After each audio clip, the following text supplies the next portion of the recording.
So welcome everyone. This is our fourth part of probability exercise NCERT. Fine. We are done up to question number 17. Right? हमारा बीच में से 14 का 15th miss है. That would be covered in a separate video. So here we are in this very video we would just cover up this very exercise. So don't, without wasting time, start with this thing. Okay. Now the thing is 18th question. 18th question. The situation is a box contains 90 discs which are numbered 1 to 90. If one disc is drawn at random from the box, what is the probability that it bears a 2-digit number? ठीक है. अब मैं ऐसे 1 2 3 4 5 6 तो लिख नहीं सकती. तो टोटल वो क्या है, जो सैम्पल स्पेस है, it is like 1 2 3 so on up to 90.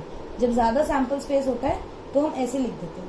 अब उसने मुझे फर्स्ट पार्ट जो बोला है वो उसने मुझे बोला है कि ये 2 डिजिट नंबर है. अब ध्यान से देखो, 1 to 90 में 2 डिजिट नंबर कहाँ से कहाँ तक होंगे.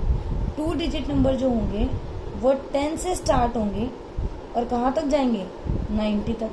अब इसको निकालने के दो तरीके हैं कि ये कितने क्वेश्चंस, इसमें कितने नंबर्स आएंगे. दो तरीके क्या है, या तो आप कॉमन सेंस लगाओ कि 1 to 90 में टोटल 90 नंबर्स हैं, उसमें से 1 to 9 नंबर हट गए, कितने बचे, 81. ये तो हो गया कॉमन सेंस. या फिर आप इसमें एपी भी यूज कर सकते हो कि ये आपके पास एपी है, ये फर्स्ट टर्म, ये nth टर्म, कॉमन डिफरेंस क्या है, 1. तो आप इसमें नंबर ऑफ टर्म्स निकाल सकते हो, तो वो आपका आएगा 81.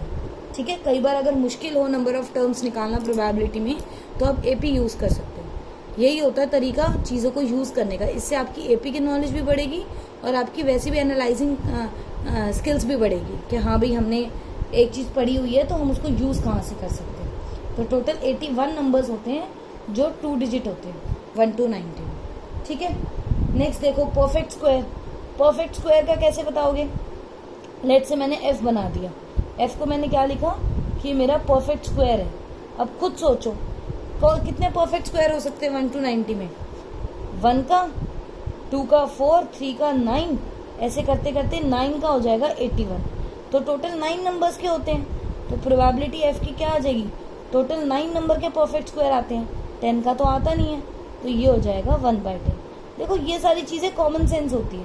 अब इसमें तुम्हें कितनी नॉलेज चाहिए, तुम्हें परफेक्ट स्क्वायर भी पता होना चाहिए, फिर तुम्हें ये भी पता होना चाहिए कि भाई ऑब्वियस बात है 90 तक में सिर्फ 9 का स्क्वायर 81 वो आता है, 10 का स्क्वायर 100 काउंट नहीं होगा.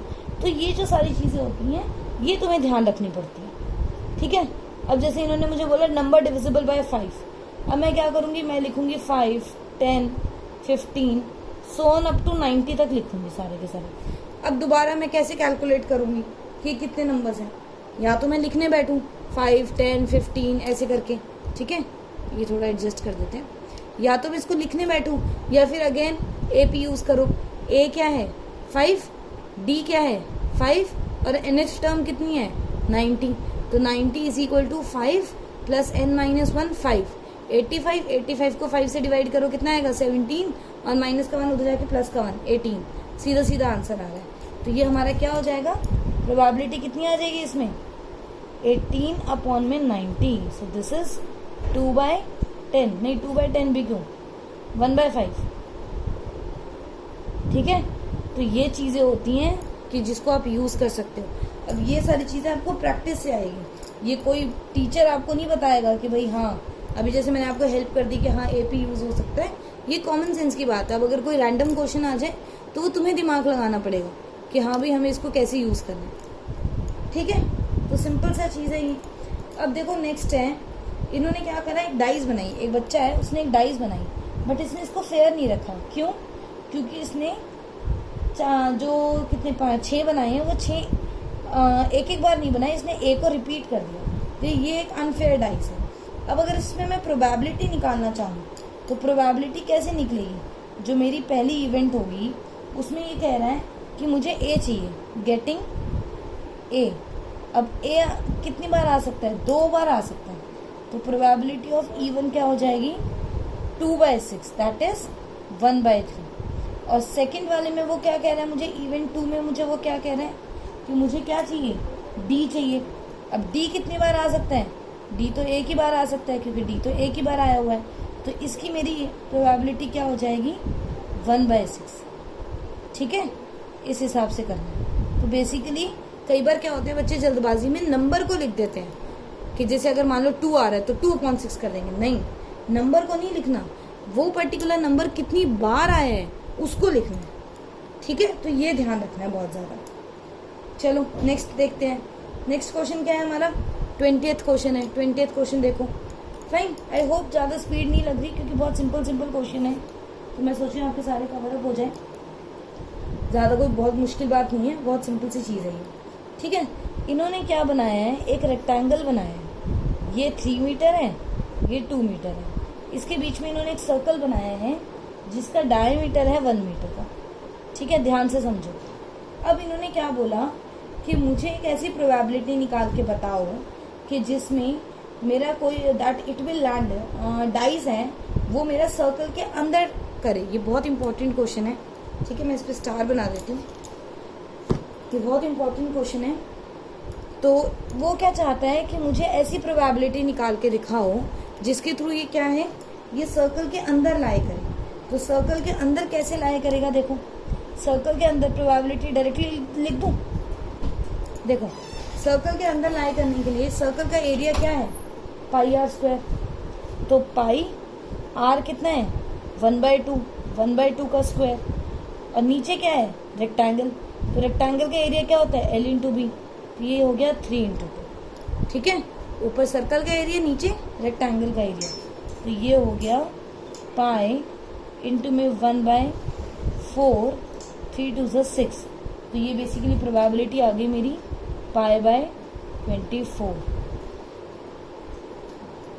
ठीक है, ये इस हिसाब से आ गया कि जहाँ पे मुझे चाहिए। अब अगर वो बोलता सर्कल के बाहर डाइस गिरनी चाहिए तो मैं क्या करती, रेक्टेंगल में से सर्कल को माइनस करती, जो एरिया होता उसको लिखती न्यूमरेटर में, अपॉन में रेक्टेंगल का एरिया, तो वो वैसे मेरा कवर अप हो जाता।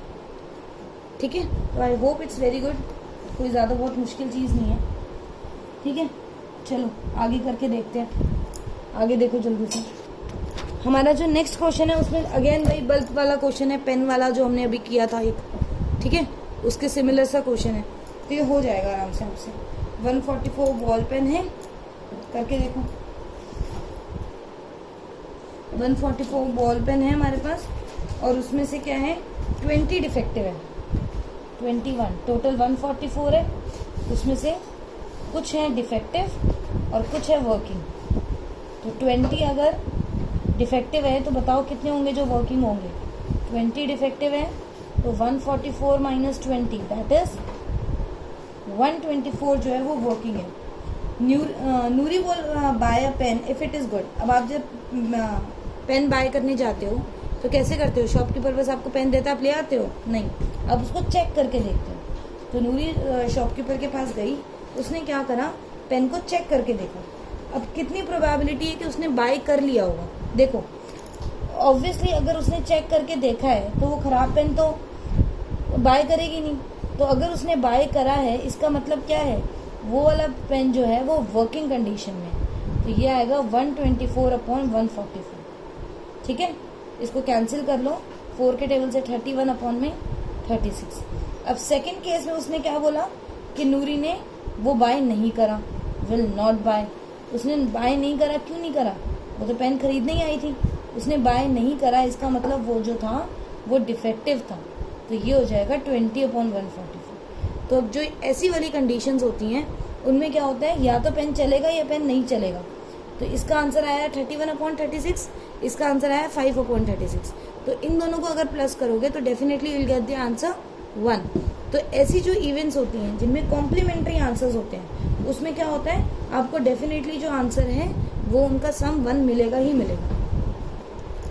ठीक है, बहुत सिंपल सा क्वेश्चन है, बहुत ज़्यादा मुश्किल नहीं है, तो इसको जल्दी जल्दी करना है। Write down all the possible. 22nd question. 2 dice है, एक ब्लू है एक ग्रे है। ठीक है, सारी पहले तो अपने वो टेबल कंप्लीट कर लो कि सम 2 कब आ सकता है, 1 + 1।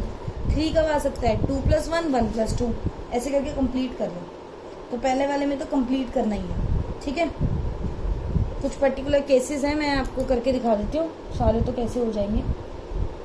जैसे मान लो अगर मैं 7 का बोलूँ तो 7 का क्या हो जाएगा, सम इज इक्वल टू 7, तो क्या सैम्पल स्पेस होगा 3,4, 4,3, 6,1, 1,6, ठीक है, इतने हो जाएंगे। और बताओ और कौन कौन सा हो जाएगा 6,5, 2, 2,5, तो टोटल 6 केसेस होंगे, ठीक है। इस हिसाब से इसको कंप्लीट करना। अब आ जाओ सेकंड वाले पार्ट पे, ये सारा कंप्लीट करना।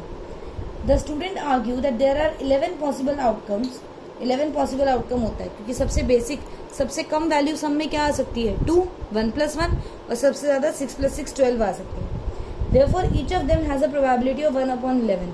क्या सबकी प्रोबेबिलिटी 1/11 है? नहीं, 1/11 क्यों नहीं है?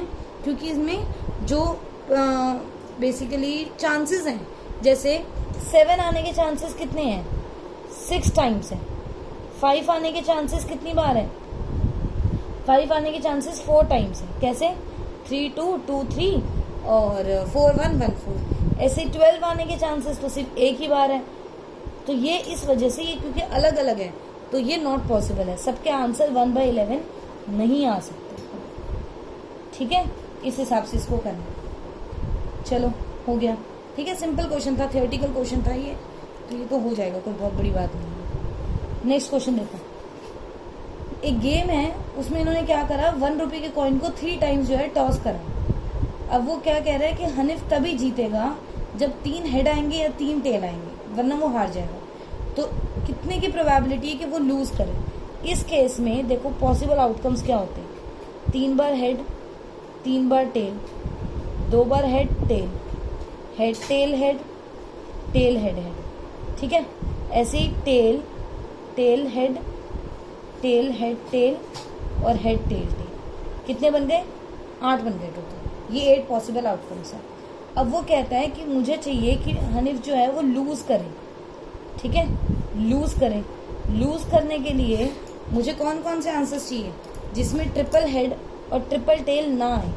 तो पहले 2 को छोड़ के बाकी के 6 केसेस, तो इसकी प्रोबेबिलिटी हो जाएगी मेरी 6/8। तो 6/8 में 2 का HCF आएगा, तो ये हो जाएगा 3/4, ठीक है। लेट मी एडजस्ट दिस, तो ये इस हिसाब से आ जाएगा, ठीक है। इसमें एटलीस्ट, एटमोस्ट वगैरह के भी केसेस बनते हैं, वो मैं आपको पहले आराम से ढंग से बताऊंगी कि एटलीस्ट में क्या होता है, नंबर और उससे ज़्यादा वाले को काउंट करते हैं, और ओह सॉरी, हाँ ठीक है, नंबर और उससे ज़्यादा वाले को काउंट करते हैं, और एटमोस्ट में क्या होता है कि नंबर और उससे कम वाले को काउंट करते हैं।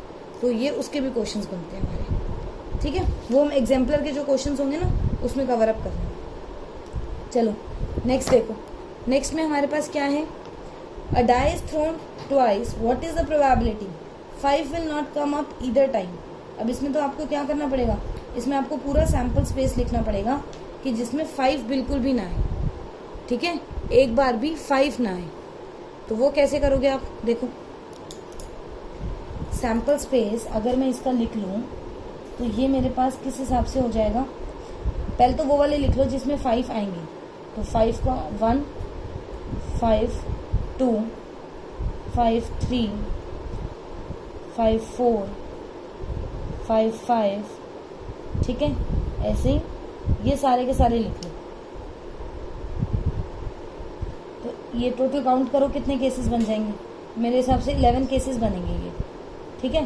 तो अब तुम्हारे पास 2 तरीके हैं, या तो तुम कर लो 11/36 वाला, ठीक है। 5 तो एक ही बार आएगा ना, उसको रिपीट नहीं करेंगे।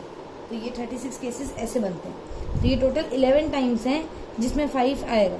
तो या तो तुम ऐसे कर लो 11/36 करके उसको 1 से माइनस कर दो, या फिर 11 टाइम्स ऐसे जो 5 आ रहा है।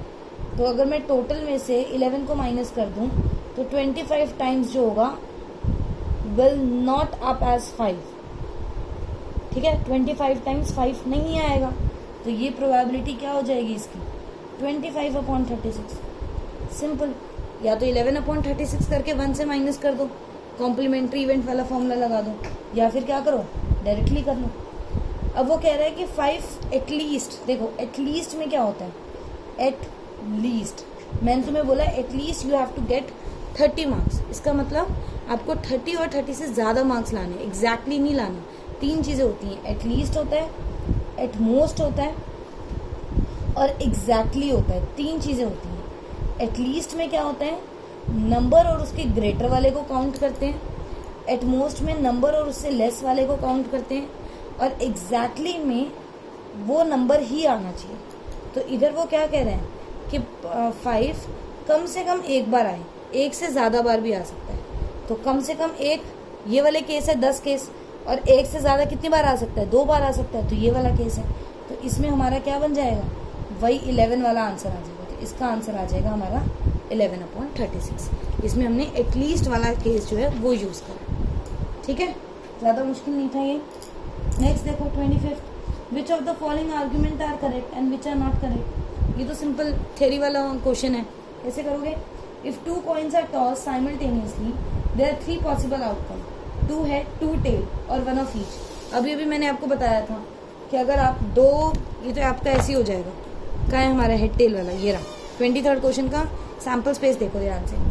अगर मैं 2 कॉइन को टॉस, अच्छा सॉरी ये तो 3 कॉइन वाला है, चलो करके दिखा देते हैं, रुक जाओ मैं तुम्हें सैम्पल स्पेस इसका लिख के दिखाती हूँ, हो जाएगा तुमसे। 25th क्वेश्चन अलग से पेन से कर रही हूँ, तुम्हें दिख जाएगा।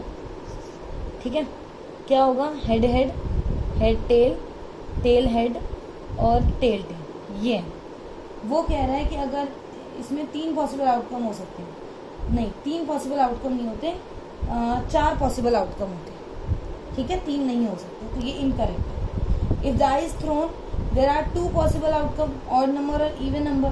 हाँ सही है, अगर एक डाइस को थ्रो करेंगे तो क्या होता है, 6 पॉसिबल आउटकम होते हैं, 1 2 3 4 5 6, टोटल आर 6।